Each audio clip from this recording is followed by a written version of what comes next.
প্রথম পর্বের মৌলিক প্রস্তাবনা, জুলাই সনদের মৌলিক প্রস্তাবনা এটাকে আমরা আর বই পিছাবো ভাই।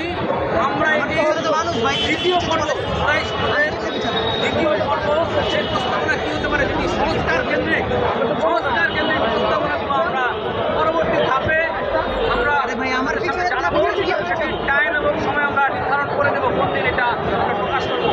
আমরা আপনাদেরকে মাধ্যমে জানাচ্ছি যে জুলাই সনদ অবশ্যই 34 জুলাইয়ের মধ্যেই বাস্তবায়ন করতে হবে এবং গণহত্যার বিচারের দুটি ট্রাইব্যুনাল গঠিত হয়েছে।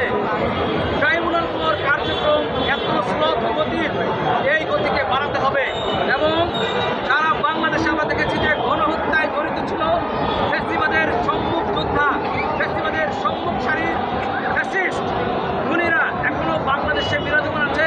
তাদেরকে গ্রেফতারে আমরা তেমন কোনো কার্যকর পদক্ষেপ দেখতে পাচ্ছি না।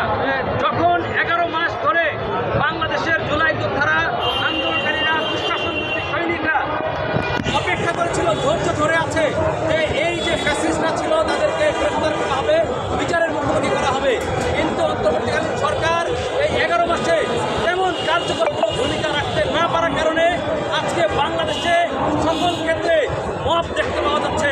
এই মব উস্কানির পেছনে আমরা মনে করি অন্তর্বর্তীকালীন সরকার একমাত্র দায়ী ব্যক্তি।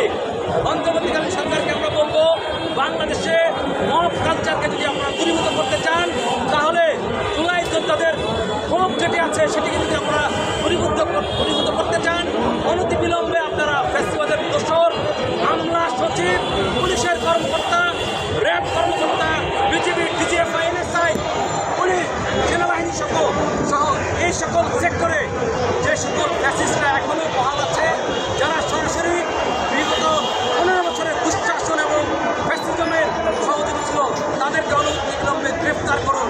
অন্যথায় জুলাই যোদ্ধারা আবারও প্রতিবাদ করতে রাস্তায় নামবে। মব করলে আজকে মব কালচারের বিরুদ্ধে সবাইকে ঐক্যবদ্ধ হতে দেখতে পাচ্ছি, কিন্তু বিগত 15 বছর একই বিষয় ঘটেছে, একই রকম ঘটনা ঘটেছে। বিরোধী পক্ষের উপরে এমন কোনো নির্যাতন, দমন পীড়ন নাই যেটা করা হয় নাই, কিন্তু আমরা এই মব শব্দটি 5 আগস্টের পর থেকেই শুনতে পাচ্ছি। এর আগে কিন্তু আমরা মব শুনতে পাইনি। যৌক্তিক আন্দোলন, যৌক্তিক আচরণ যদি করা হয় সেটাকে মব বলার সুযোগ আমরা মনে করি না আছে। কারণ কি, এই যে গত কয়েকদিন আগে দেখেছেন যে সিএসসি নুরুল হুদাকে আপনার হচ্ছে জনতা আটক করে পুলিশে দিয়েছে, তাকে জুতার মালা পরানো হয়েছে, জুতা দিয়ে বাড়ি দেওয়া হয়েছে। আমরা মনে করি সিএসসি নুরুল হুদার এর চেয়ে কঠিন শাস্তি হওয়া উচিত ছিল। শুধু সিএসসি নুরুল হুদা নয়, এরকম 2018, 2014, 2024 নির্বাচনে যে সকল আমলা, পুলিশ এবং রাজনীতিবিদরা জড়িত ছিল প্রত্যেককে জুতার মালা দিয়ে এই আদালতে প্রেরণ করতে হবে। যদি সরকার এটি করতে না পারে, আমরা জুলাই যোদ্ধারা এটা করে দেখাবো। যেটা মব হোক আর যাই বলেন, আমাদেরকে গ্রেফতার করেন আর হামলা করেন, যেটাই করেন আপনাদের মতো করে চলার জন্য আমরা এই জুলাই যুদ্ধ করিনি। যে আপনারা যেটা বলবেন, আপনারা যেটাকে মব বলবেন সেটাই মব হয়ে যাবে, আপনারা যেটাকে আইনে শাসন বলবেন সেটা আইনে শাসন, এটা আমরা মানি না আপনাদের মতো করে। আমরা বলতে চাই, যদি এই মব আপনারা দেখাতে চান, অনতিবিলম্বে রাষ্ট্রযন্ত্রকে ফ্যাসিবাদমুক্ত করুন। আমরা ইতিমধ্যে দেখেছি যে আপনারা স্পষ্ট ফ্যাসিবাদের দোসররা, তাদেরকে আপনারা একটাও গ্রেফতার করেননি।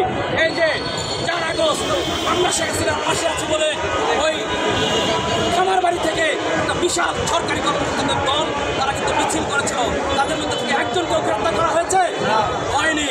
এই যে শিক্ষা ভবনের সামনে একটা বড় গোষ্ঠী, তারা আওয়ামী লীগের নামে আমার দেশ আমার মা কি হবে না, পাকিস্তান হবে না, পাকিস্তান তো হবে না, কিন্তু আওয়ামী লীগের খালেদাদের জবাব দেয়, খুনি খালেদার জবাব দেয়, এইসব বলে বিরোধী দলের উপরে এই দায় চাপিয়ে তারা কিন্তু আন্দোলন করেছিল। তাদেরকে কিন্তু এখনো গ্রেফতার করা হয়নি, বিচার করা হয়নি।